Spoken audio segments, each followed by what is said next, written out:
Hello YouTube friends, Alicia here with hopefully a quick video because I am holding my phone. I didn't know how else to video this, but I wanted to show you what I use to organize my paper scraps and my cardstock and like just the scrap stuff and how I store it. So what this one is vintage, but you can buy them still. It's a paper file holder and I have two of them, so I turned one of them into my paper scrap holder. So what I've done, and it's big, like it holds tons of stuff, but I have it pretty much packed. But what I have done is I've used Ziploc bags for some of them, and I recycle all the Ziploc bags I get from the thrift store.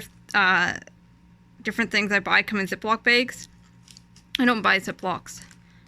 So this is like the small paper scraps. And then I have, in this bag, I have thin paper strips. This is not in a bag, but this is just bigger not cardstock, paper scraps. And then this bag has, these are pretty much standard size cutoffs for when I make my standard size journals. So that's like the 8.5 by 11, but I use 12 by 12 paper. This is anything that's not strips. So this is bigger pieces of paper, scrapbooking paper. And then what I did is in rainbow order, I have all my colored cardstock scraps. And I use tons of cardstock because I do card making as well. So I know a lot of people that do junk journals don't necessarily use a lot of colored cardstock, but I do for cards. I use them in my junk journals too for die cutting and stuff. But anyway, so what I have is in rainbow order, so red, yellow, orange, blue, and green. And then at the back I have pink and purple. And then brown, black, and white. And I should have had the brown, black, and white up at the front, but it doesn't matter because those are the ones that you grab the most. And then what I have at the back is, well, this one is, so this is cardstock scraps in this bag.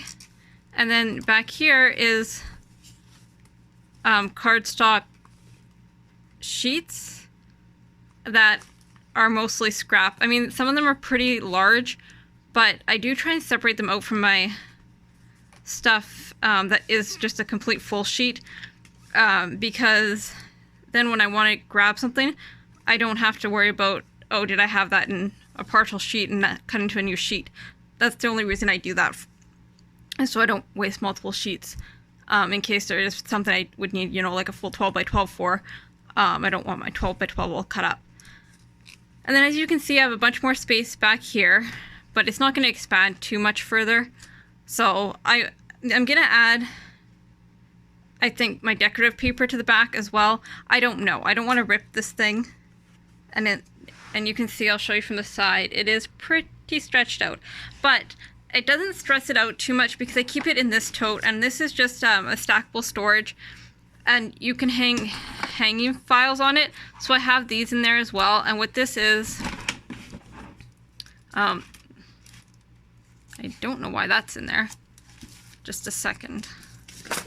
That does not go in there. Those are rub-ons. But what this is supposed to be is scrapbook wallpaper samples. I did sell some packs of wallpaper samples, and so I had some sheets left over that didn't sell. If you're interested in a pack of wallpaper samples, let me know. I can put you one together, but I do want to have a way to store, you know, the samples packs that didn't sell. And so I have that in there, and then I have 12 by 12 scrapbooking page protectors, and I use those for shaker cards and things like that. And then back here I just have a book of scrapbooking paper. It's pre-made album pages, and I won't use it for that, but there are some really pretty images that I may cut out. So I won't show you because I can't do it with one hand, but this fits in there, and then it just sits on my floor next to my table, and it works really well. It took me a really long time to get it done, but I love it because Now I can use scraps and know exactly what bag to grab and see exactly what I have. So yes, if you have one of these and you have, lots of scraps, you may like this idea. And you don't have to put it in the plastic tote. I just like it in the plastic tote because I am in a basement, for starters. So I don't like having paper just sitting on a concrete floor. It is carpeted, but it's just concrete underneath. And it has wheels, so I can move it around wherever I want it. Anyways, let me know what you think of this video. I will be back. I know I promised a video of altered playing cards. I've been busy and I haven't gotten there yet, but as soon as I have those done, I will be back to post that. Talk to y'all soon.